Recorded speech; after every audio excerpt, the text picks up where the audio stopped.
Hey guys! Today I'm going to show you how to make a vintage card. This is a perfect everyday card that could be given to anyone for any occasion. Enjoy! So we have our cardstock here. We have it measuring at 4 1/4 by 5 1/2 when you fold it. So let's fold this in half.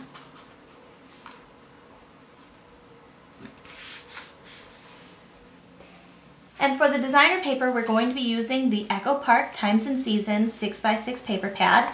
So we're going to be using these 3 papers here. And then for our stamp pad, we are going to be using the Hero Art Poly Clear. It doesn't really have a name for it, so I'm going to call it the Let's Go for a Ride bicycle stamp set.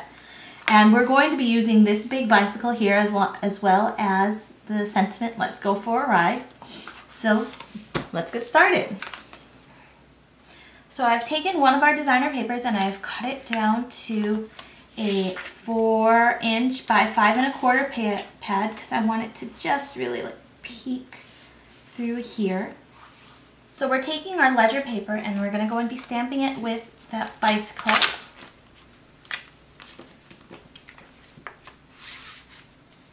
Going to be taking my Fiskars stamp press, and then we're going to ink up that stamp with Versamark.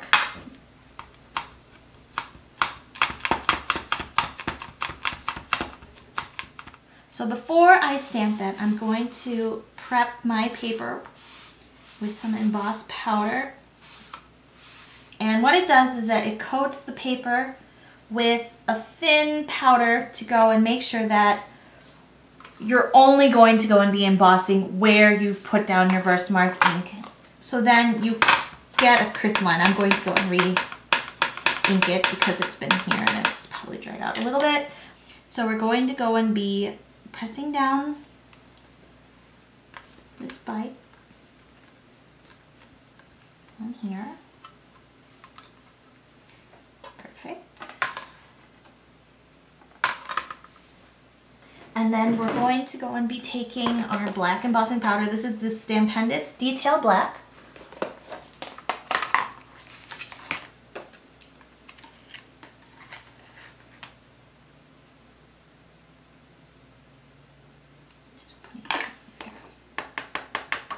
When embossing with an opaque powder like black, it's important to use something like an embossing buddy, a powder tool, or even a dryer sheet to help cut down on the static cling.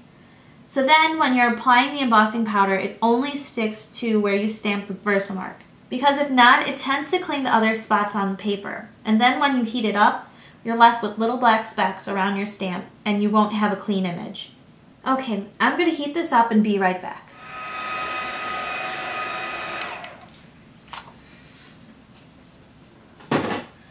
Now that we've finished embossing our bike, I'm just going to go and place it aside for now to cool off.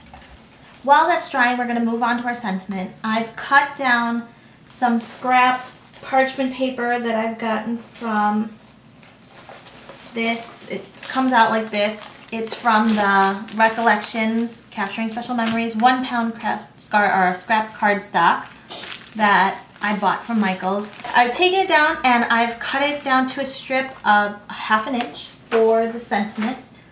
So let's get our sentiment here. Take the bike off, clean it off with a baby wipe. It's a good habit to go and get into that after you're done using your stamp that you clean it off and you put it back right away.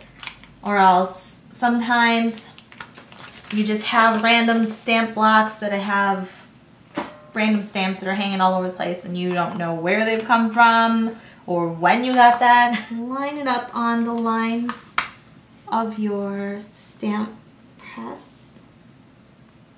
We're going to be embossing it with black again, so I'm just gonna stamp up the sentiment. And then once again, like last time, and then just stamp it on.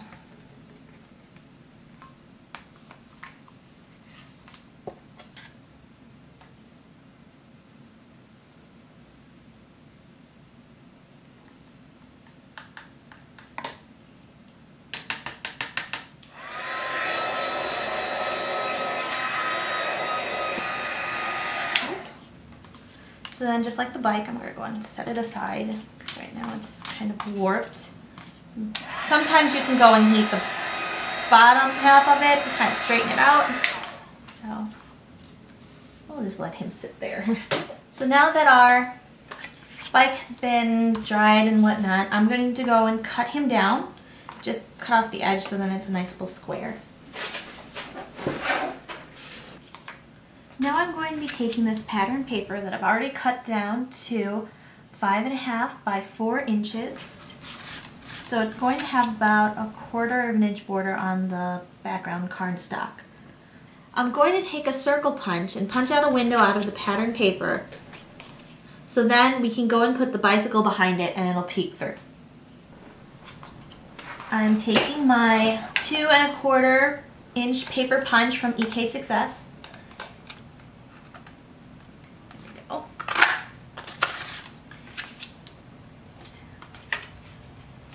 So this bike is going to go and pop through just right here. Just like that. But he's going to be popped up on dimensional. So what I like to do is I want to make sure that this is where I want this paper to go and be. So what I do is I go and add just a little bit of adhesive on the corners here. And then also on the back, because we're going to be taping this onto the card. So then we line it up where we want it to go and be on this card. It's going to be like that. And then you just push down that corner that you adhered on that top part. And then you line up the card how you normally want it to go and be lined up. Basically like that. And then you just press down. So now that this is adhered to where you want it to be, it's like this. Just like that. I'm going to go and put this on dimensional adhesive.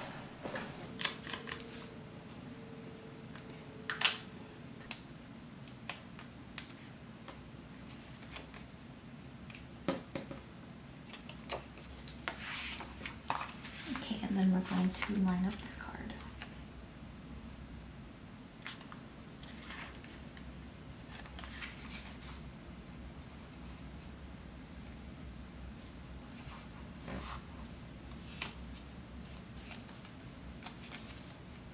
Now that our sentiment has cooled down and it's flattened out, I'm going to go and be taking our striped designer paper.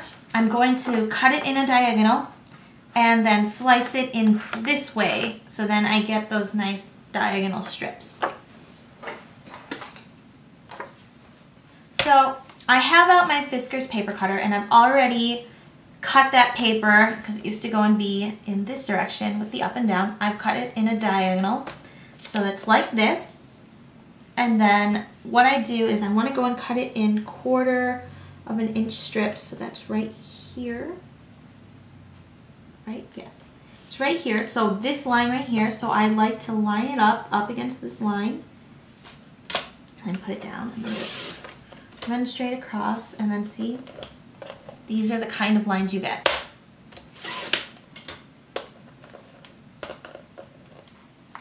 Okay, so now we have our designer paper and our sentiment here. And I'm just going to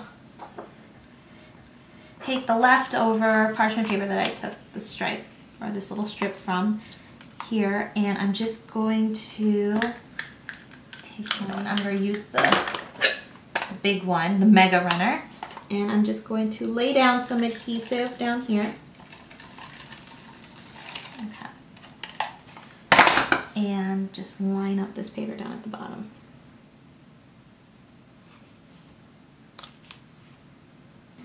Just make sure to butt up the edges here so then there's no gap. Alright, so there we go.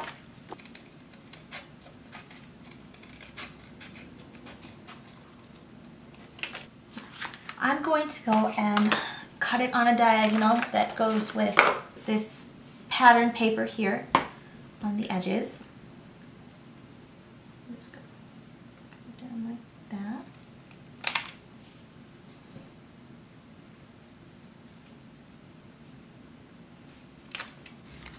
Okay, so now that we've trimmed these sides, I'm going to go and put these on dimensional adhesive.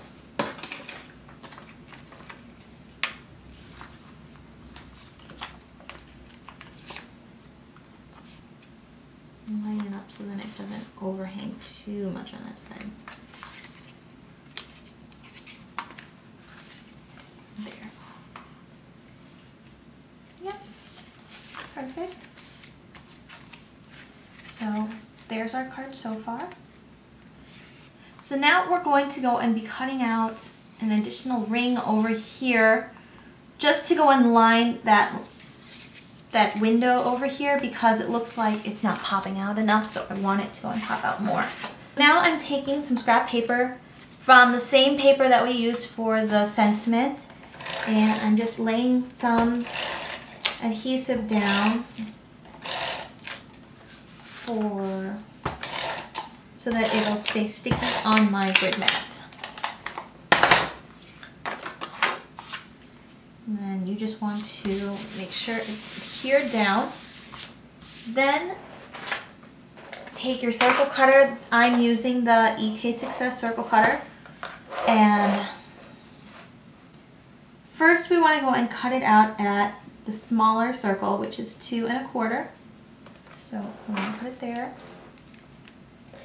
And then you want to lightly, don't put too much pressure on it or else it'll move the paper. Make the circle. And then, without moving the grid mat or the circle cutter at all, we want to roll this out to 2 3/4. So then we have a 1/2 inch frame that we're making. And then once again, lightly go over the circle.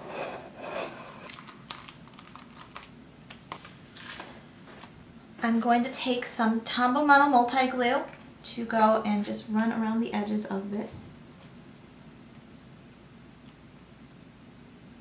And I'm going to line this up on the circle. Now I'm going to go over the edges using Tim Holtz Distress Ink in Vintage Photo using a little dauber. And the one thing that I like about these is that I've put a little label on it so then I can just go and store them here and I know exactly which ink I've used it and for what. Because if anyone else has distress inks and loves Tim Holtz as much as I do, you know that there are billions of inks on ink pads that he has, and he has 4 different reds and 8 different browns. You know, I'm probably exaggerating, but you know, it's hard to go and make sure which one you're using it, and you don't want to go and cross it, so I like to go and put these little things on here. So now we're going to go over the brown part in a sweeping motion, just to kind of just stress that up a little. And then we're also going to go and ink up these corners over here.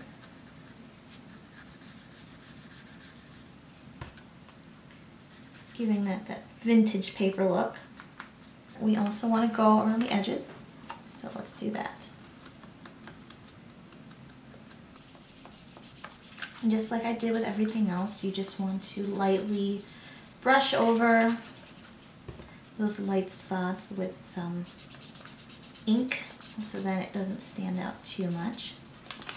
I'm just going to go along the edge of the cardstock so then it just kind of ties it all together. Okay, and then go with the back as well.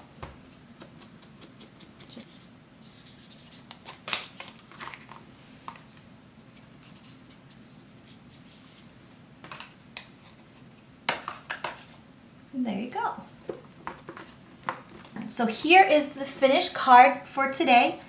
And thank you guys for watching. I hope you enjoyed my tutorial and you try this card out. See you guys next week.